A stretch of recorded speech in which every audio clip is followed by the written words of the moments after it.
Assalamualaikum warahmatullahi wabarakatuh. Halo semua. Di sini kelompok 4 akan mempresentasikan hasil diskusi dari kelompok kami tentang pembelajaran sosial emosional tentang demonstrasi kontekstual.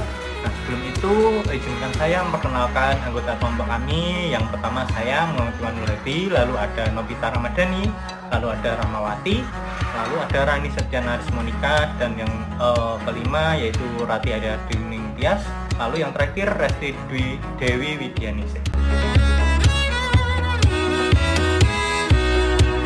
Untuk mempersingkat waktu, langsung saja kita masuk ke pembahasan yang pertama, yaitu apa tantangan bagi guru untuk menjadi contoh atau teladan khususnya dalam hal sosial emosional.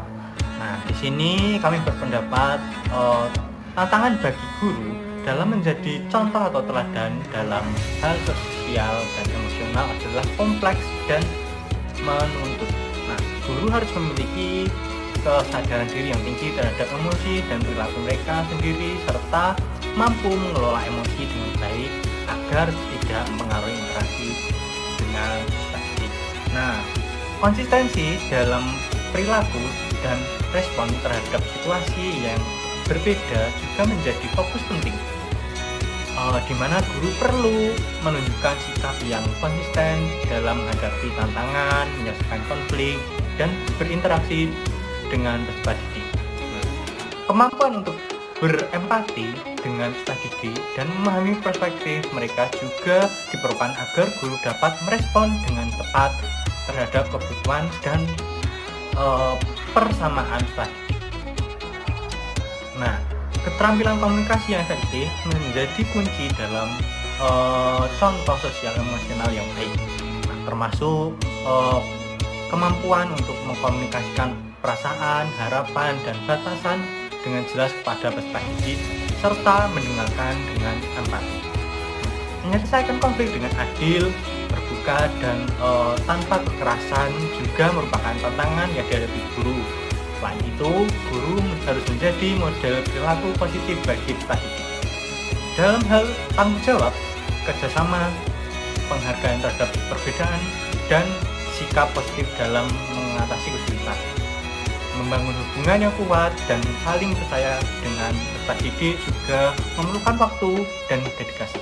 Oleh karena itu, tantangan-tantangan ini menuntut kesabaran, lalu refleksi diri, lalu komitmen yang kuat dari guru dalam menjadi teladan yang baik dalam aspek sosial emosional. Di pembahasan yang selanjutnya yaitu tentang kasus yang berkaitan dengan hal yang sudah dijelaskan tadi, yaitu tentang pengalaman saat mengamati proses belajar mengajar yang pernah kami lakukan di SD Negeri 1 Purwokerto. Dalam pengalaman saya mengamati proses belajar mengajar, saya telah melihat beberapa kasus yang berkaitan dengan tantangan menjadi teladan dalam hal sosial emosional bagi guru. Salah satunya adalah ketika seorang guru menunjukkan respon emosional yang tidak terkendali terhadap peserta didik yang melakukan kesalahan atau mengganggu kelas.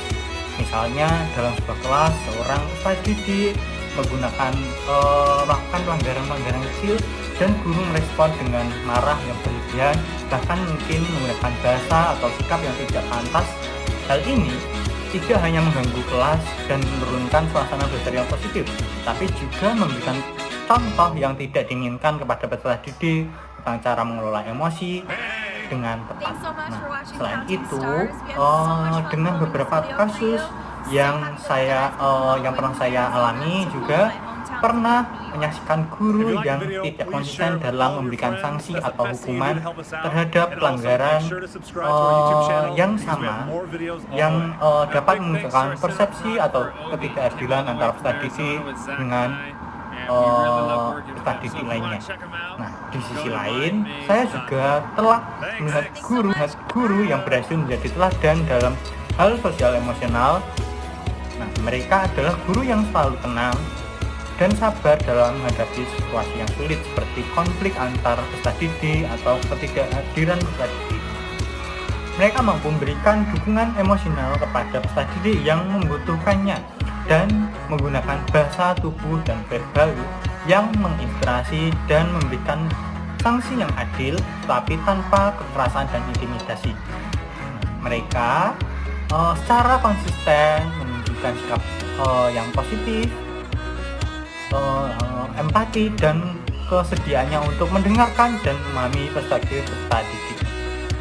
Dari pengalaman ini, saya menyadari bahwa pentingnya perilaku guru memiliki dampak yang signifikan pada perkembangan peserta didik, baik secara positif maupun negatif. Oleh karena itu, menjadi guru yang teladan dalam hal sosial emosional memerlukan kesadaran diri, kesabaran, konsistensi, dan kemampuan untuk berkomunikasi dan berinteraksi secara positif pada peserta didiknya. Nah, mungkin selanjutnya akan dijelaskan oleh Mbak Novita.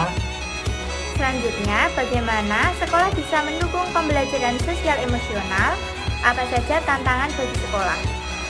Sekolah memiliki peran penting dalam mendukung pembelajaran sosial emosional bagi peserta didik. Ada beberapa cara di mana sekolah dapat memberikan dukungan ini. Pertama-tama, sekolah dapat mengintegrasikan pembelajaran sosial emosional ke dalam kurikulum mereka, baik melalui pembelajaran khusus maupun dengan menyelaraskan dengan mata pelajaran yang ada. Hal ini memungkinkan peserta didik untuk secara aktif mempelajari dan berlatih keterampilan seperti pengelolaan emosi, kerjasama, komunikasi, dan penyelesaian konflik. Selain itu, sekolah juga dapat menciptakan lingkungan belajar yang mendukung pembelajaran sosial emosional. Ini melibatkan menciptakan budaya sekolah yang inklusif, di mana setiap peserta didik merasa diterima, dihargai, dan aman. Guru dan staf sekolah juga dapat memberikan perhatian dan dukungan yang individu pada peserta didik, baik secara akademis maupun emosional. Program-program ekstrakurikuler, kegiatan sosial, dan proyek kolaboratif juga dapat menjadi sarana bagi peserta didik untuk mengembangkan keterampilan sosial emosional mereka. Namun, ada beberapa tantangan yang dihadapi oleh sekolah dalam mendukung pembelajaran sosial emosional. Salah satunya adalah keterbatasan waktu dan sumber daya. Guru seringkali memiliki banyak tuntutan kurikuler yang harus dipenuhi, sehingga mereka mungkin kesulitan menemukan waktu untuk melibatkan pembelajaran sosial emosional secara menyeluruh. Selain itu, keterbatasan dana juga dapat menjadi hambatan dalam mengimplementasikan program-program yang mendukung aspek sosial emosional peserta didik. Selain itu, tantangan lainnya adalah kebutuhan untuk melibatkan semua stakeholder termasuk guru, peserta didik, orang tua, dan staf sekolah lainnya dalam mendukung pembelajaran sosial emosional. Diperlukan koordinasi dan komunikasi yang baik di antara semua pihak terkait untuk menciptakan lingkungan yang mendukung perkembangan sosial emosional peserta didik. Apakah karakteristik peserta didik bisa mempengaruhi penerapan pembelajaran sosial emosional? Jelaskan bagaimana menghadapi kendala tersebut. Karakteristik peserta didik memiliki peran yang signifikan dalam penerapan pembelajaran sosial emosional di sekolah. Kematangan emosional, kemampuan komunikasi, dan kecenderungan sosial masing-masing dapat mempengaruhi cara peserta didik berinteraksi dengan lingkungan belajar mereka. Peserta didik yang lebih matang emosinya mungkin lebih mudah dalam mengatasi stres dan konflik. Sementara, peserta didik dengan kesulitan emosional memerlukan lebih banyak dukungan dan bimbingan. Kemampuan komunikasi yang baik memungkinkan peserta didik untuk berinteraksi dengan baik dengan orang lain dan lebih terbuka untuk belajar keterampilan sosial emosional. Selain itu, karakteristik sosial seperti kepribadian ekstrovert atau introvert juga memainkan peran dalam cara peserta didik berinteraksi dan menyelesaikan konflik. Untuk menghadapi kendala-kendala ini, guru dapat menerapkan berbagai strategi, termasuk diferensiasi instruksional, pengembangan keterampilan sosial emosional, dan kolaborasi dengan orang tua atau ahli. Dengan pendekatan yang tepat dan kerjasama yang baik antara guru, peserta didik, orang tua, dan tenaga profesional, sekolah dapat menciptakan lingkungan yang mendukung perkembangan sosial emosional yang positif bagi semua peserta didik. 1. Anda dapat mencatat hal penting yang muncul di pikiran Anda pertama kali saat menonton atau teringat pada film itu. Menurut saya, dalam film ini memberikan potret kehidupan masyarakat pedesaan, termasuk perjuangan ekonomi dan keterbatasan akses dalam pendidikan. Kesederhanaan dalam kehidupan sehari-hari disajikan dengan keindahan alam Pulau Belitung. Inspirasi yang dihadirkan melalui perjuangan tokoh utama untuk meraih mimpi dan pendidikan yang lebih baik, yang dimana peran penting sekolah sebagai tempat untuk beradab dan bermimpi. Ternyata peran guru dalam membentuk masa depan para siswa menjadi fokus utama dalam film ini. Dinamika hubungan antar karakter yang menggambarkan persahabatan, kebersamaan, dan semangat gotong royong juga menjadi bagian penting dari cerita. Film ini juga menggambarkan kearifan lokal dan keunikan budaya daerah Bitung. Pesan universal tentang pentingnya pendidikan, kesetiaan, dan semangat pantang menyerah menjadi inti dari film Laskar Pelangi. Semua hal ini membuat film ini menjadi sebuah karya untuk menginspirasi dan memberikan banyak pelajaran penting. Bila Anda sudah menonton film tersebut, apa yang bisa Anda pelajari dari film tersebut berhubungan dengan guru yang akan menjadi agen perubahan? Dari film Laskar Pelangi, kita dapat mempelajari beberapa hal, antara lain peran penting seorang guru sebagai sumber inspirasi dan motivasi bagi peserta didik. Yang kedua, kemampuan guru dalam melihat potensi dan bakat serta membantu mengembangkan kemampuan mereka. Yang ketiga, keberanian guru dalam menghadapi kendala dan tantangan dalam menyediakan pendidikan yang berkualitas. Dalam film Laskar Pelangi, kita dapat belajar banyak dari karakter Bumus. Meskipun berada dalam keterbatasan sarana dan prasarana di SD Muhammadiyah Belitung, Bumus memahami apa yang dirasakan oleh peserta didik. Keterbatasan tersebut tidak menjadi penghalang bagi Bumus untuk mendidik mengembangkan potensi peserta didiknya. Lebih dari itu, Bumus juga berhasil menanamkan pendidikan karakter kepada peserta didik. Ini menunjukkan bahwa semangat dan dedikasi seorang guru dapat mengatasi berbagai keterbatasan dan menciptakan perubahan positif dalam pendidikan.